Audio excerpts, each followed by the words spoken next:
बिस्मिल्लाहिर्रहमानिर्रहीम। अस्सलाम वालेकुम। आई एम ख्वाजा मोहसिन इनाम। स्टूडेंट्स, दुआ है कि आप खैरियत से हों।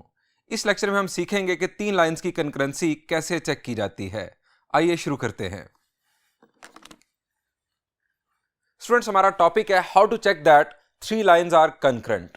स्टूडेंट्स, अगर एक्स वाई प्लेन पर तीन लाइंस इस तरह से ड्रॉन हों, फर्ज किया ये हमारी लाइन 1, ये लाइन 2 और ये है लाइन 3, और आपको कहा जाए कि बताएं कि ये तीन लाइंस कंकरेंट हैं या नहीं, तो आपके जहन में होना चाहिए कंकरेंट का मतलब। कंकरेंट का मतलब होता है meeting at a point.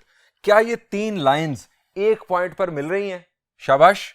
The answer is no. ये तीन लाइंस किसी एक पॉइंट पर नहीं मिल रही। ये लाइन 1 और लाइन 2 इस पॉइंट पर मिल रही हैं, लाइन 2 और लाइन 3 इस पॉइंट पर मिल रही हैं, और लाइन 1 और लाइन 3 इस पॉइंट पर मिल रही हैं। ये तीनों लाइंस किसी एक पॉइंट पर नहीं मिल रही। These three lines are not concurrent. Students, अगर लाइंस कंकरेंट होंगी तो इस तरह से ड्रॉन होंगी। अगर हम बात करें सिर्फ तीन लाइंस की, line 1, line 2 and line 3।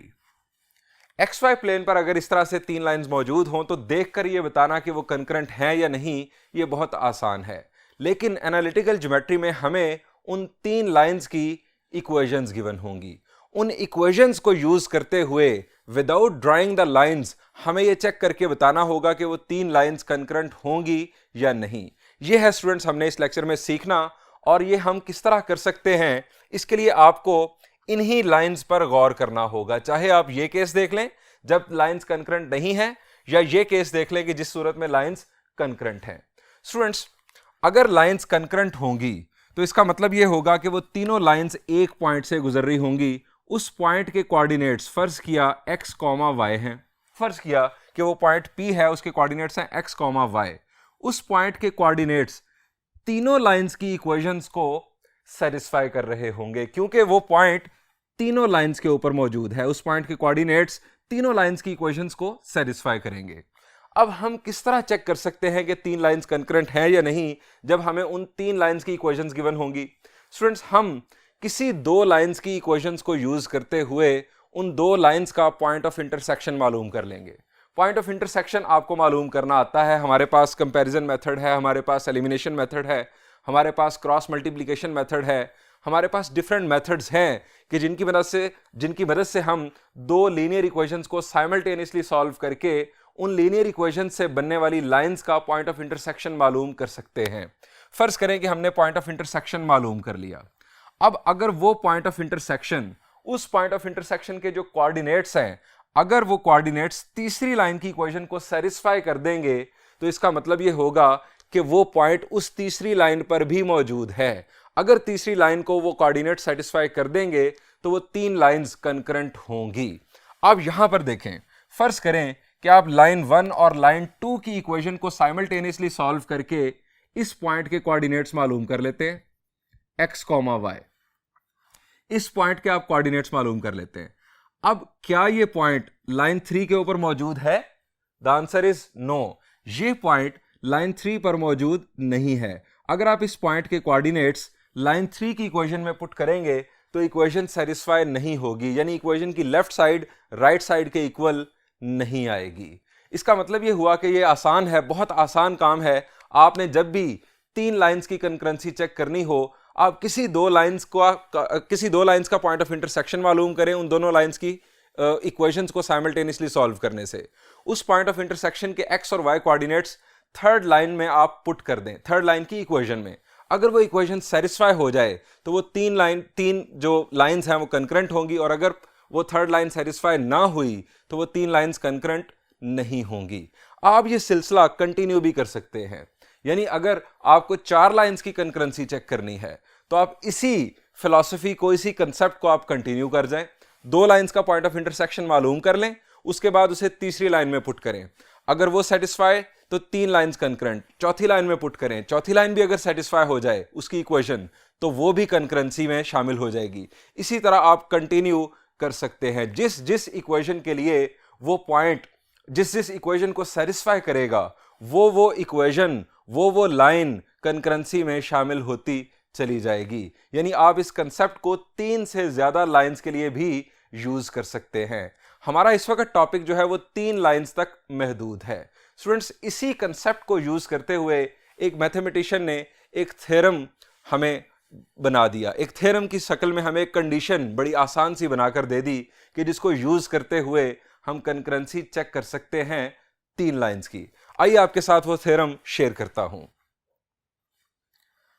Students, ये थ्योरम है पेज नंबर 208 पर।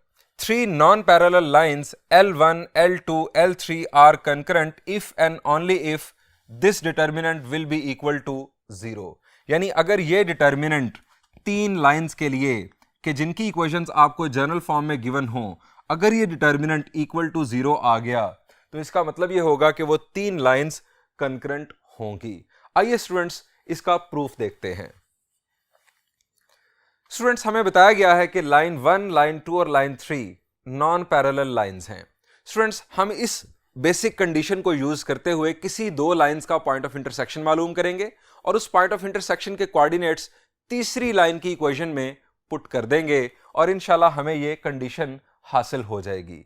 स्टूडेंट्स, मैं लाइन 2 और लाइन 3 की इक्वेशन को साइमल्टेनियसली सॉल्व करके लाइन 2 और लाइन 3 का पॉइंट ऑफ इंटरसेक्शन मालूम करने जा रहा हूं। हम यह लिखेंगे as line 2 is not parallel to line 3, so we can find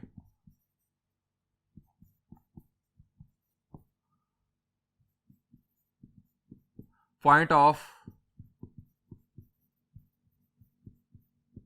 intersection of these 2 lines।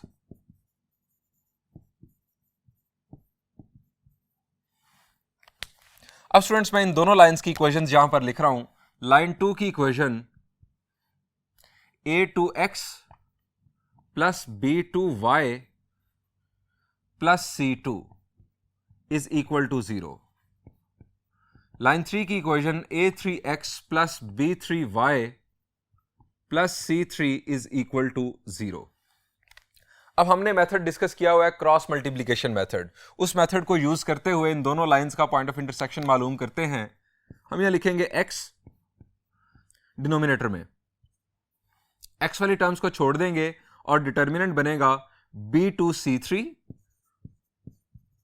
Minus b3c2 is equal to minus y वाली टर्म्स को छोड़ देंगे a2c3 माइनस a3c2 1 ओवर, अब कॉन्स्टेंट्स को छोड़ देंगे a2b3 माइनस a3b2। स्टूडेंट्स, आप जानते हैं कि x की वैल्यू मालूम करने के लिए हम इस फ्रैक्शन को इसके साथ इक्वेट करेंगे और y की वैल्यू के लिए हम y वाली फ्रैक्शन को इसी फ्रैक्शन के साथ इक्वेट करेंगे। यानी हम यहां पर लिखेंगे x over b2c3 minus b3c2 is equal to 1 over a2b3 minus a3b2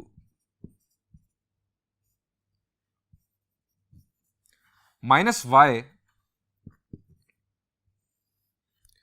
over a2c3 minus a3c2 is equal to 1 over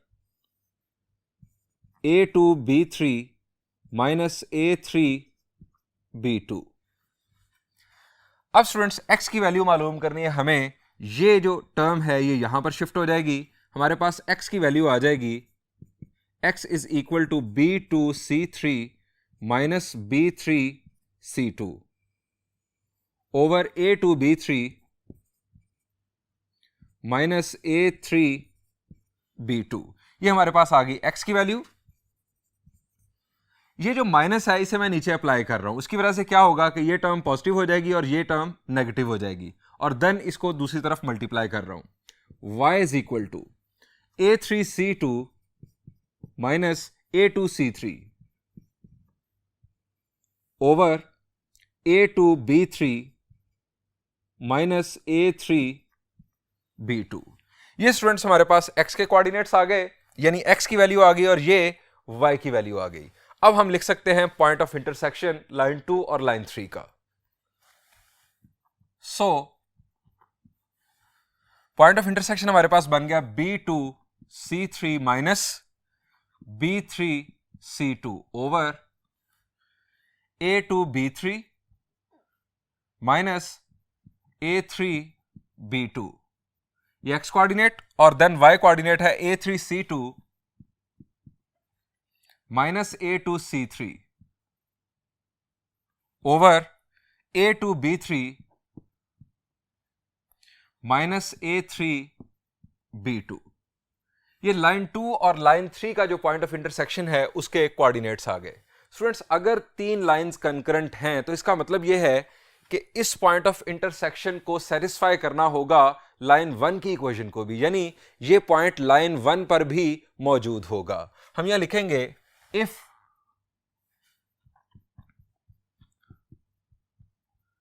three lines are to be concurrent, अगर तीन लाइंस को कंकरेंट होना है, एक पॉइंट पर मीट करना है, then this point must satisfy equation of line 1। इसे लाइन 1 की इक्वेशन को सेटिस्फाई करना चाहिए। दैट इज टू से हम लाइन 1 की इक्वेशन में x और y की जगह पर इस पॉइंट के कोऑर्डिनेट्स पुट कर रहे हैं। A1 x की value B2C3 minus B3C2 over A2B3 minus A3B2, A1x plus B1y की value, y coordinate A3C2 minus A2C3 over A2B3 minus A3B2 plus C1 is equal to 0। अगर तीनों lines को concurrent होना है तो इस पॉइंट के कोऑर्डिनेट्स को फर्स्ट लाइन की इक्वेशन को सेटिस्फाई करना होगा, यानी हमने उस लाइन की इक्वेशन में इन्हें पुट कर दिया। अब स्टूडेंट्स यहां पर देखें, हमें फ्रैक्शन से जान छुड़ानी है, हमने इसको सिंप्लीफाई करना है। अब यहां पर देखें डिनोमिनेटर ये और ये बिल्कुल सेम है, इसका मतलब है कि हम इस टर्म से मल्टीप्लाई कर सकते हैं पूरी इक्वेशन को। इस टर्म से मल्टीप्लाई करने से हमारी डिनोमिनेटर से जान छूट जाएगी, यहां पर आ जाएगा A1 into B2C3 minus B3C2। अब यहां पर स्टूडेंट्स मैं एक काम करने जा रहा हूं और वो ये है कि मैं माइनस कॉमन ले रहा हूं। अब माइनस क्यों कॉमन ले रहा हूं ये आपको थोड़ी देर में मैं बताता हूं। माइनस कॉमन लेने से यहां पर आ जाएगा B1, यानी माइनस B1 बन जाएगा, पहले प्लस B1 था, माइनस B1 बन गया। ये डिनोमिनेटर तो हो गया कैंसिल, क्योंकि हमने इसी डिनोमिनेटर से मल्टीप्लाई किया है पूरी इक्वेशन को। A2C3 minus A3C2 plus C1। अब ये टर्म, ये जो डिनोमिनेटर था जिससे हमने दोनों टर्म्स को मल्टीप्लाई किया, ये यहां पर मल्टीप्लाई हो जाएगा। A2B3 minus A3B2 equal to 0। ये स्टूडेंट्स हमारे पास एक सिंपल सी इक्वेशन बन गई। अब स्टूडेंट्स इस इक्वेशन को हम डिटर्मिनेंट फॉर्म में कन्वर्ट कर सकते हैं। मैं इसे लिख सकता हूं इस अंदाज में, this can be written in determinant form as A1 B1 C1। First row मैंने बना दी, मैं इसका फर्स्ट कॉलम भी बना सकता था, कोई मसला नहीं।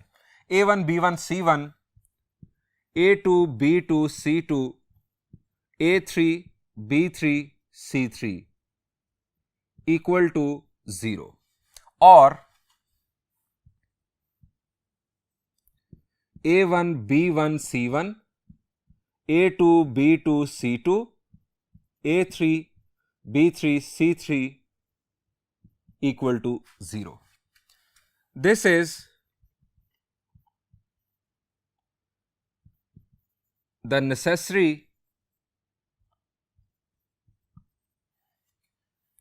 and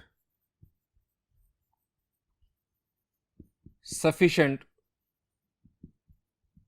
condition. यानी अगर 3 लाइंस की इक्वेशंस ये कंडीशन सेटिस्फाई कर रही हों तो वो 3 लाइंस कंकरेंट होंगी। अब स्टूडेंट्स हम जरा ये भी देख लेते हैं कि हमने इस इक्वेशन को इस डिटर्मिनेंट फॉर्म में कैसे लिख दिया।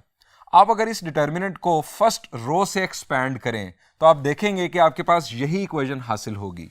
फर्स्ट रो से हम एक्सपैंड करेंगे, आप जानते हैं कि हम यहां से पॉजिटिव स्टार्ट लेते हैं, देन ऑल्टरनेट साइंस। आप चाहे कॉलम से एक्सपैंड करें या रो से एक्सपैंड करें, यहां पर जो स्टार्टिंग है, ये जो फर्स्ट एलिमेंट है ये पॉजिटिव होता है।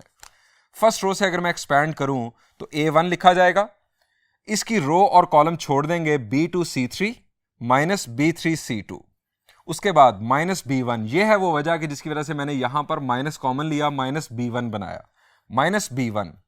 अब इसका कॉलम और रो छोड़ देंगे A2 C3 minus A3 C2 plus C1, column और रो छोड़ने से A2 B3 minus A3 B2 equal to 0। अगर आप इसे देखें तो यहां पर अगर आप फर्स्ट कॉलम से एक्सपैंड करें तो एग्जैक्टली आपके पास यही इक्वेशन हासिल होगी। आप जानते हैं कि चैप्टर 3 फर्स्ट ईयर में हमने पढ़ा था कि अगर आप डिटर्मिनेंट का ट्रांसपोज ले लें तब भी उसकी वैल्यू पर कोई फर्क नहीं पड़ता। स्टूडेंट्स आइए इस कंडीशन को यूज करते हुए एक्सरसाइज 4.4 के कुछ प्रॉब्लम्स सॉल्व करते हैं।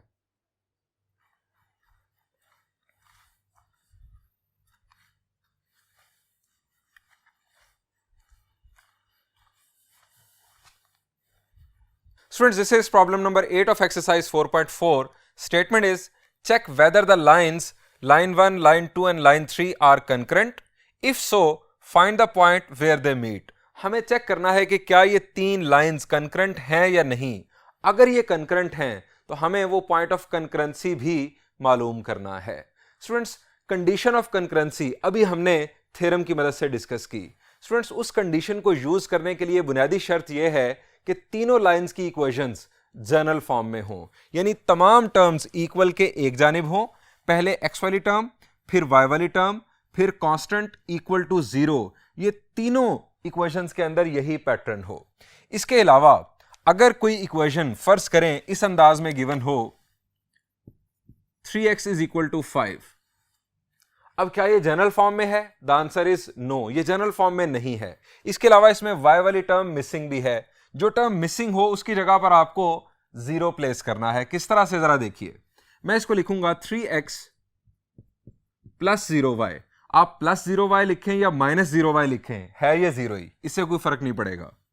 Minus 5 is equal to 0। अब यहां से आपको 3, 0, माइनस 5 ये 3 वैल्यूज मिलेंगी अपने डिटर्मिनेंट के लिए। ये है मेरा कहने का मतलब कि आपको तीनों इक्वेशंस को जनरल फॉर्म में कन्वर्ट करना है और अगर कोई मिसिंग टर्म हो तो उसे भी पूरा करना है। आइए इन तीनों लाइंस की कंकरेंसी चेक करते हैं। हम पहले हेडिंग दे लेंगे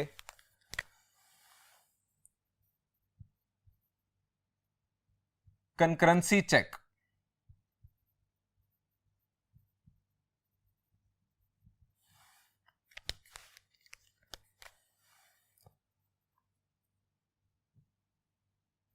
हम डिटर्मिनेंट बनाने जा रहे हैं 4।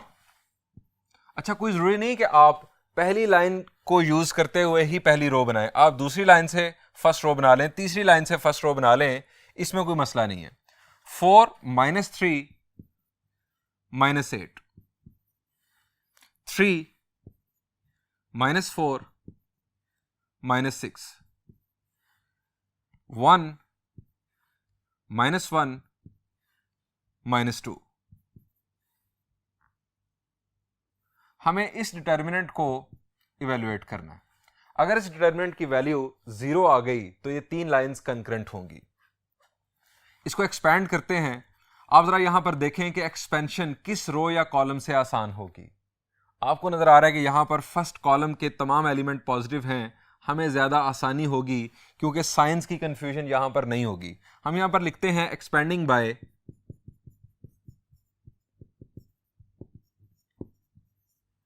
C1 4। अब आप जानते हैं कि हमेशा यहां पर साइन आता है पॉजिटिव, फिर अल्टरनेट साइंस। हमने लिखा 4 की रो और कॉलम को छोड़ दिया 8 -1 into -6 will be 6, minus minus plus हो गया। उसके बाद -3, रो और कॉलम छोड़ा 6, माइनस माइनस हो जाएगा प्लस, लेकिन वो माइनस जो डिटरमिनेंट का है वो जिंदा रहेगा। यहां पर हमारे पास आ गया 8, उसके बाद +1, रो और कॉलम छोड़ा 18, -4 इंटू -8 विल बी +32। तो ये जो माइनस है ये डिटर्मिनेंट का है। 8 - 6 is 2, 2 4s are 8, 6 - 8 is -2, -2 - 3 will be +6। इसके बाद 18 - 32 will be -14, -14 into +1 will be -14, 8 + 6 14, 14 - 14 is 0। Students, हमारे पास डिटर्मिनेंट की वैल्यू आ गई 0। हम यह लिखेंगे हेंस लाइन्स आर कंकरेंट। अब हम मालूम करेंगे पॉइंट ऑफ कंकरेंसी।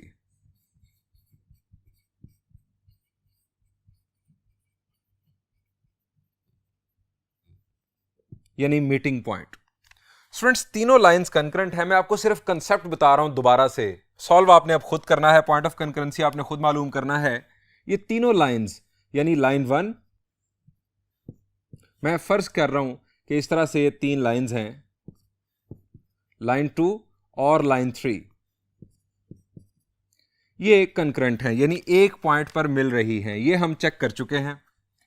अब स्टूडेंट्स, ये पॉइंट तीनों लाइंस का पॉइंट ऑफ इंटरसेक्शन है। अगर आप कोई सी 2 लाइंस की इक्वेशंस को यूज करते हुए ये पॉइंट ऑफ इंटरसेक्शन मालूम कर लें तो बुनियादी तौर पर ये तीनों लाइंस का पॉइंट ऑफ इंटरसेक्शन ही होगा, क्योंकि तीनों लाइंस एक पॉइंट पर मिल रही हैं। आप इन 3 इक्वेशंस में से 2 इक्वेशंस जो आपको पसंद हैं उन्हें यूज करते हुए साइमल्टेनियसली सॉल्व कर लें, यानी उन 2 लाइंस का पॉइंट ऑफ इंटरसेक्शन मालूम कर लें। वही पॉइंट ऑफ इंटरसेक्शन तीसरी लाइन के लिए भी वैलिड होगा, चूंकि ये तीनों लाइंस कंकरेंट हैं। आप ये पॉइंट ऑफ इंटरसेक्शन खुद मालूम कीजिएगा, आपकी मर्जी कि आपने कौन सी 2 इक्वेशंस को यूज करते हुए वो मालूम करना है। आइए मैं बढ़ता हूं एक और प्रॉब्लम की जानिब। स्टूडेंट्स, ये है प्रॉब्लम नंबर 5 एक्सरसाइज 4.4 का। Determine the value of P such that the lines this this and this meet at a point. Meet at a point का मतलब कि ये 3 लाइंस कंकरेंट हैं। कंकरेंसी का मतलब है meeting at a point. Students, हमें बताया जा रहा है कि ये 3 लाइंस एक पॉइंट पर मिल रही हैं यानी कंकरेंट हैं। इस बात को बेस बनाकर हमें P की वैल्यू मालूम करनी है। यह है हमारे पास P। अगर ये 3 लाइंस कंकरेंट हैं तो इसका मतलब है कि जो डिटर्मिनेंट होगा वो 0 होगा। हम यहां पर लिखेंगे as lines are concurrent then 2 - 3 - 1। यहां पर आप देख सकते हैं कि तीनों इक्वेशन जनरल फॉर्म में हैं। पहले x वाली टर्म, फिर y वाली टर्म, फिर कांस्टेंट, तीनों के अंदर एक ही पैटर्न है, equal to 0। 2 - 3 - 1, 3 - 1 - 5, 3 P 8। This determinant will be equal to 0 चूंकि ये 3 लाइंस कंकरेंट हैं। अब स्टूडेंट्स, इसे भी हम किसी भी रो या किसी भी कॉलम से एक्सपैंड कर सकते हैं। यहां पर भी फर्स्ट कॉलम जो है ये पॉजिटिव नजर आ रहा है मुझे, मैं फर्स्ट कॉलम से एक्सपैंड कर रहा हूं। एक्सपैंडिंग बाय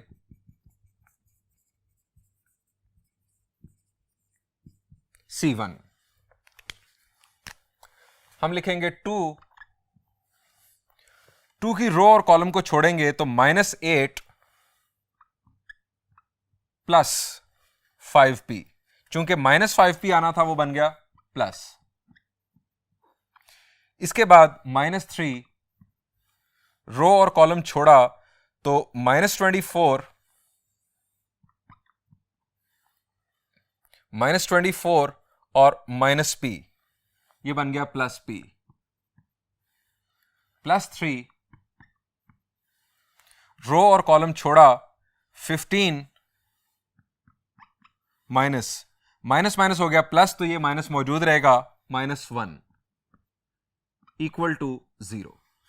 अब स्टूडेंट्स हमने इसे सिंप्लीफाई करना है, 2 मल्टीप्लाई हो गया तो ये आ गया हमारे पास -16 plus 10p, minus minus plus 24 3 are 72 -3p plus 15 -1 is 14, 14 3 are 42 equal to 0. 10p minus 3p will be 7p. 72 plus 42 will be 114. 114 minus 16 will be 98 is equal to 0. 7p is equal to minus 98. p will be equal to minus 98 divided by 7. 98 divided by 7 will be minus 14, चूंकि साथ minus है, minus 14. ये हमारे पास आ गई p की value. Students, p की इस value के लिए ये 3 लाइंस कंकरेंट होंगी, यानी अगर आप ये p की वैल्यू यहां पर पुट कर दें -14, तो ये 3 लाइंस डेफिनेटली कंकरेंट होंगी। स्टूडेंट्स, जिस तरह मैंने प्रॉब्लम नंबर 8 आपके सामने सॉल्व किया, उसको हाफ सॉल्व किया, आधा रहने दिया, उसी पैटर्न पर बिल्कुल एक एग्जाम्पल है, एग्जाम्पल नंबर 2 पेज नंबर 208 पर। आप वो होमवर्क में खुद सॉल्व कीजिएगा। मैं बढ़ता हूं एक और प्रॉब्लम की जानिब।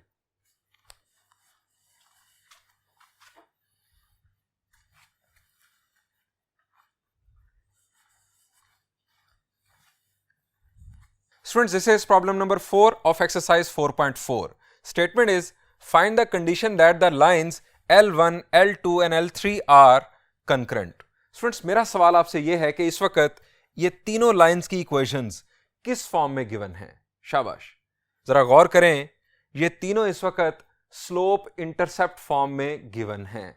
आसान अल्फाज में हमें यह पूछा जा रहा है कि अगर 3 लाइंस की इक्वेशंस स्लोप इंटरसेप्ट फॉर्म में गिवन हो तो फिर कंडीशन क्या होगी कि जिसकी बुनियाद पर आप चेक करेंगे कि वो 3 लाइंस कंकरेंट हैं या नहीं। आइए स्टूडेंट्स इसको सॉल्व करते हैं। स्टूडेंट्स, आप ये काम करें, इस कंडीशन को बनाने के लिए आप इन तीनों इक्वेशंस को जनरल फॉर्म में कन्वर्ट कर लें, क्योंकि जनरल फॉर्म में जब इक्वेशन गिवन हो तो कंडीशन हम बना चुके हैं। उस कंडीशन को यूज करते हुए हम स्लोप इंटरसेप्ट फॉर्म के लिए कंडीशन बनाएंगे। हम यहां लिखेंगे कन्वर्टिंग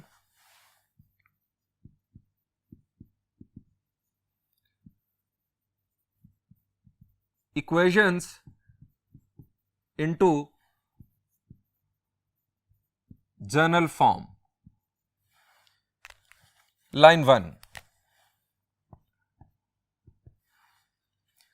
ये y वैल्यू मैं दूसरी तरफ शिफ्ट कर रहा हूं, ये हमारे पास बन जाएगी general form m1x minus y plus c1 is equal to 0। ये y को मैंने दूसरी तरफ शिफ्ट कर दिया। इसी पैटर्न पर दूसरी equation m2x minus y plus c2 equal to 0 बन जाएगी, और इसी पैटर्न पर तीसरी equation m3x minus y plus c3 equal to 0। अब स्टूडेंट्स, ये तीनों इक्वेशंस जनरल फॉर्म में आ चुकी हैं। हम जनरल फॉर्म की कंडीशन ऑफ कंकरेंसी यहां पर यूज कर सकते हैं। If lines are to be concurrent, then they must satisfy the condition। अब वो कंडीशन हम यहां पर लिखेंगे जो हमने ड्राइव की, A1 B1 C1, A2 B2 C2, A3 B3 C3 equal to 0। अगर ये कंडीशन सेटिस्फाई हो रही है तो इसका मतलब है लाइंस कंकरेंट हैं। हम यहां पर वैल्यूज पुट करते हैं।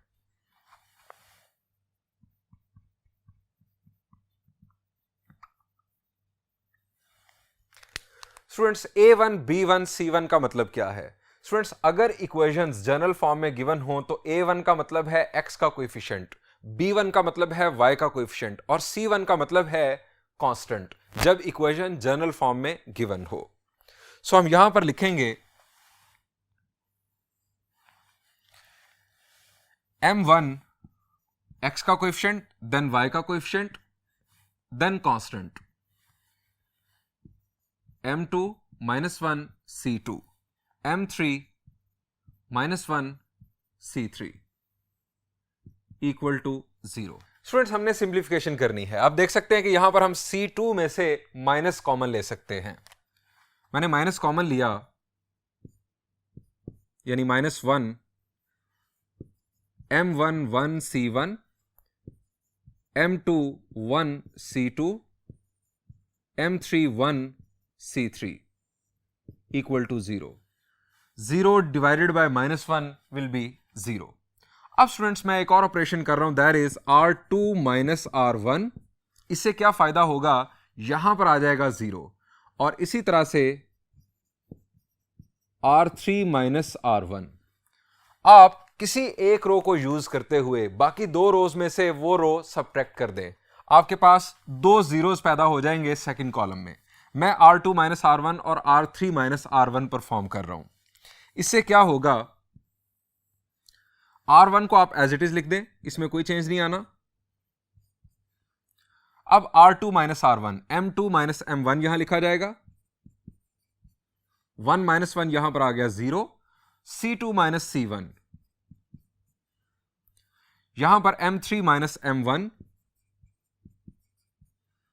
1 minus 1 0, C3 minus C1 equal to 0।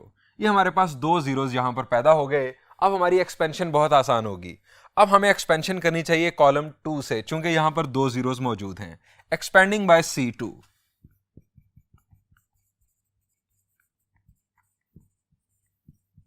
अब यहां एक खास एहतियात है जो हमें करनी है, जो अक्सर स्टूडेंट्स गलती करते हैं। स्टूडेंट्स हमेशा याद रखें, जब भी आप डिटर्मिनेंट एक्सपैंड करने जा रहे हों तो आप यहां पर पॉजिटिव साइन पहले लिख दें। फर्स्ट जो एलिमेंट है यहां पर, फर्स्ट रो का फर्स्ट एलिमेंट, वहां पर पॉजिटिव साइन लिख दें। उसके बाद ऑल्टरनेट साइंस लिखें, रो वाइज भी और कॉलम वाइज भी। इसका मतलब यह है कि अगर आप कॉलम 2 से एक्सपैंड करने जा रहे हैं तो आपका स्टार्ट नेगेटिव से होगा। यह हमें फायदा है। अदरवाइज आपने जब एक्सपेंशन करनी थी तो आपने स्टार्ट पॉजिटिव ले लेना था। यहां पर हमारा स्टार्ट होगा नेगेटिव। हम लिखेंगे -1। अब ये रो और ये कॉलम हम छोड़ देंगे। M2 माइनस M1, यहां पर मैं यूज कर रहा हूं square bracket, M2 minus M1 multiplied with C3 minus C1 minus M3 minus M1 multiplied with C2 minus C1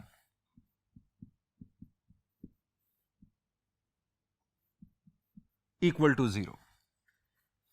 अब स्टूडेंट्स 0 डिवाइडेड बाय -1, 0। अच्छा, ये दूसरी बात और भी आपको बता दूं कि ये हमारे पास चूंकि 0 है, ये भी 0 है, तो फर्दर एक्सपेंशन हमें परफॉर्म करने की जरूरत नहीं है। सिर्फ इतनी एक्सपेंशन काफी होगी। 0 डिवाइडेड बाय -1 0, हमारे पास आ गया M2 minus M1 into C3 minus C1 minus M3 minus M1 into C2 minus C1 equal to 0। अब इसे मैं फर्दर अगर सिंप्लीफाई करूं तो इस टर्म को हम दूसरी तरफ शिफ्ट कर देते हैं। M2 minus M1 C3 minus C1 is equal to M3 minus M1 C2 minus C1। Students इसको हम कह देते हैं कि ये नेसेसरी और सफिशिएंट कंडीशन है। उस वक्त आपने यूज करनी है जब तीन लाइंस की इक्वेशंस स्लोप इंटरसेप्ट फॉर्म में गिवन हो और आपको चेक करना हो कि वो तीन लाइंस कंकरेंट हैं या नहीं। This is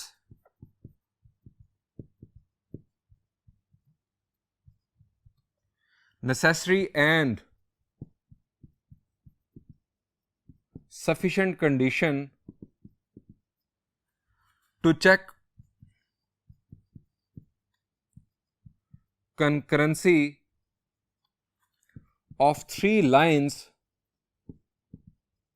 if their equations will be given in slope intercept form। Students, ये हमारे पास नेसेसरी सफिशिएंट कंडीशन बन चुकी। स्टूडेंट्स, अब मैं आपको इस कंडीशन को यूज करके भी बताता हूं। बहुत आसान सी एग्जांपल। फर्ज किया हमारे पास एक लाइन की इक्वेशन है y is equal to 3x plus 4, दूसरी लाइन की इक्वेशन है y is equal to 5x minus 7 और तीसरी लाइन की इक्वेशन है y is equal to 2x plus 2। ये हमारे पास तीन लाइंस की इक्वेशंस गिवन है। हमें कहा जाता है कि चेक करो कि क्या ये तीन लाइंस कंकरेंट हैं या नहीं। तो आपके पास दो रास्ते हैं।